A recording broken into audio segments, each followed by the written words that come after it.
ये हस्ती दोबारा तो नहीं आएगी, ये अमर हो गई है। बाकी रहने वाले जिन्होंने किया उनका मुंह काला होगा। जी जी। तो बस अल्लाह ताला इनके दर्जात बुलंद करे और इनके लिए आखिरत की हम सब के लिए आसानियाँ पैदा करे। आपका हमारा सबका खात्मा ईमान ریکویسټ की हो। وکړم که نه چې لکه زمونږ دا خلک دلته راشي او قبر له او مطلب دا دی چې لاړ راشي او پرون هم دغه رنګ جلسه شوې ده، احتجاج شوی دی، خو زه وایم چې دا شیز د احتجاج نه دی، जी जी। ځکه چې مونږ خلک داسې واقعات وشي بس ورځ دوه درې چې ګرم وي راشو روزو بیا دا کیسه ختمه شي. شکر دی. کوم ځای نه راغلی؟ زه خو جی عمددی تورنګزو مې رہی مجھے ښه جي ښه. شیخ صاحب شاګرد دي؟ او جی بالکل موږ په دارالعلوم حقانیه کې عمددی دارالحدیث لپاره 3 کاله د نن مخ کې داخله کړې و چې موږ د زینت الشهدا سره مخکې د لقب زینت المحدثینو چې د دوی شاګردانو کې الله موږ شمار کړي، خو بس قسمت وفاو نکړه او الله پاک بر د شهادت په دغه ځای کې لیکلو موږ ته یتیمان پاتې شو. اخیری درس کې حضرت شیخ رحمت الله علیه فرمایل طلبه کرامو ته یو وړوکی کتاب دی د دې احادیثو متعلق دی الفوائد الاصولیه. حضرت سے پاغي کې لکه د خپل ټیم نه لک ټیم سیوا کو سبق برابر کو چې سبق برابر کو نو د شیخ سے یو خپل اندازو هغه انداز کې د قصدن یو څو کرخه شروع کړي نو حضرت سے فرمایل چې بس کې طالبانو وجنې می مرګم را پورې دي الله اکبر. بس چې وای بس کوم طالبانو نو موږ ته صفته وا چې حضرت رحمت الله علیه با همیشه د پاره درس پریدي بس دغه د موږ سره اخیری خبرې به او په سبا باندې چې بیا دا کله درس روانې دو نو کتابونه په لاس کې او الله پاک سره ملو شو او دا د دې دنیا نه سترګې پټې کړې. الله د حضرت رحمت الله علیه درجات بلند کړي او د دوی په برکت دی الله پاک منګه وبخي ځکه چې د دوی دا کومه علمی دنیا کې کومه خلا د دوی د وجه پیدا شوې ده نو دا خو پوره کېږي نو خو سوال د الله پاک نه دا کوو چې دا سناسه ازاله د دې وشي. حارث صاحب تاسو شاګردي کړې ده د شیخ صاحب داسې یادګاري خبره چې هغه ستاسو د وړاندې د هغوی د خولې نه وتې او تاسو ته یاد شي دا د نه هېرېدو خبره ده داسې یاره جی موږ خو مخکې ورسره ډېره شاګردي نه ده کړې خو دا د وړوکي اختر نه دی خوا کله چې د مدارسو ابتدا کېږي نو بس د هغې نه دی خوا دا لږ سبق موږ ته ووي او دا لږ شاګردي مو ورسره کړې ده نو دې کې بس زموږ دغه یو څو خبرې د سره وشوې داسې ډېر یادګاري خبرې کم چې د وي زما پکې د ټولو نه زیات خبره دا وه خوښه وه لکه د حضرت رحمت الله علیه د درس چې د وي چې زه به تاسو ته د یو حدیث نه 25 مسائل روباسم او داسې به نورم روباسم نو قسم ته د خورم په اودس کې ولاړم چې ما وی یا الله دا به کله ورځي چې دا زه په خپل وینم خو بس قسمت بیا وفا نه وکړي او الله پاک دا حضرت زمنګ نه واغشتو.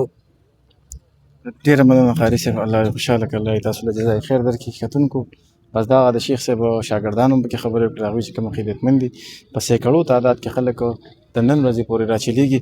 زه خپل کیمرامین ته وایم چې شاته لاړ شو تاسو ته دغه شاته خلک هم وښایي چې کوم را روان دي نوي نوي ملګري راځي هغوی سره هم پکې خبرې اترې کوو چې څه جذبات څه احساسات لري د شیخ صاحب د دغه زیارت ته د راتګ په موخه باندې. کوم ځای نه راغلي؟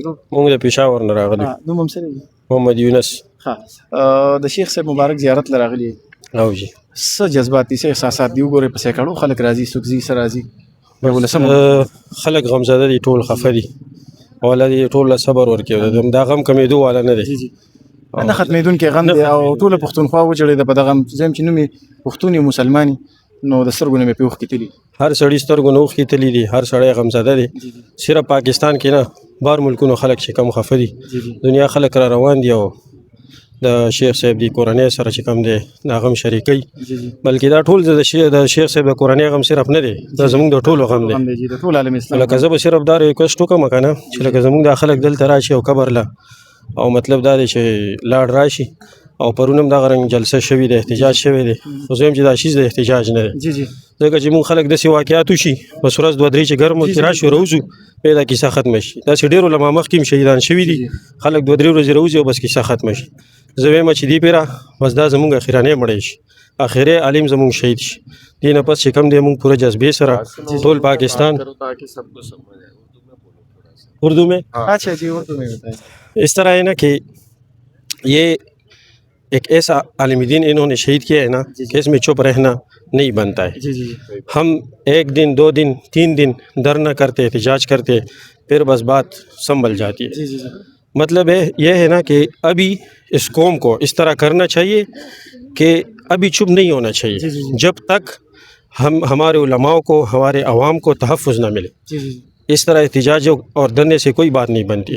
پوری قوم نکلے ایک جذبے کے ساتھ، چاہے جس پارٹی سے بھی ہو، امن کے لیے نکلے. یہ نہیں کہ سیاسی بات تو نہیں ہے، امن کے لیے سارے نکلے. تب تک خاموش نہیں رہنا ہے جب تک یہ لوگ ہمیں مکمل یہ مطلب یہ نہ دے کہ آپ عوام کو یا علماء کو جو ہے تحفظ مل گئی. ورنہ اسی طرح 2-3 دن جو ہے ہم دھرنے کریں گے، احتجاج کریں گے، پھر مطلب مہینے 2 بعد پھر ہمارے درمیان سے ایک اور عالم جو ہے وہ چلا جائے گا. بڑا نقصان کیا ہمارے یہ ہمارے لیے خصوصاً 4 کے علاقے میں. عوام کے لیے نہیں، یہ بڑی نقصان کی بات ہے. عالم کی موت عالم کی موت، پورے عالم کی موت ہے. اور یہ تو ایک ایسا عالم تھا نا کہ صرف پاکستان میں نہیں، فارن کنٹریز میں جو ہے اس کے بہت جو ہے لوگ خفا کیے ہیں اس نے. اور ایسی شخصیات صدیوں بعد ملتے ہیں. ہمارا جو ہے بڑا نقصان ہوا ہے، بڑا نقصان. اللہ ہمیں ازالہ دے. اچھا جی، آپ بھی سامنے آ جاؤ. السلام علیکم. وعلیکم السلام. کیا حال ہے چاچا؟ دعائیں شکر اللہ تعالیٰ کا نام کیا ہے اور کدھر؟ میرا نام مظہر ہے، میں لاہور سے ہوں.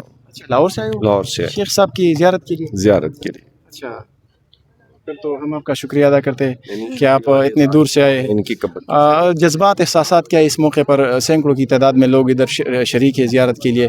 آج تقریباً 11واں دن ہے شیخ صاحب کی شہادت کی، تو 11واں دن کے موقع پر اتنا رش آپ نے دیکھا ہوگا، تو کیا جذبات ہے، کیا احساسات ہے اس ہستی کے متعلق؟ یہ ہستی دوبارہ تو نہیں آئے گی، یہ امر ہو گئی ہے. باقی رہنے والے جنہوں نے کیا ان کا منہ کالا ہوگا. تو بس اللہ تعالیٰ ان کے درجات بلند کرے اور ان کے لیے آخرت کی ہم سب کے لیے آسانیاں پیدا کرے. آپ کا ہمارا سب کا خاتمہ ایمان پہ ہو، کیونکہ ہماری منزل تو یہی ہے. منہ کالا کرنے والے کر کے چلے گئے. دعا کریں کہ اللہ تعالیٰ اس ملک میں اور اس میں رہنے والوں کی اللہ تعالیٰ حفاظت کرے. آمین. بس یہ امن ہوگا تو بہتر ہوگا. بہت شکریہ چاچا، جزاک الله.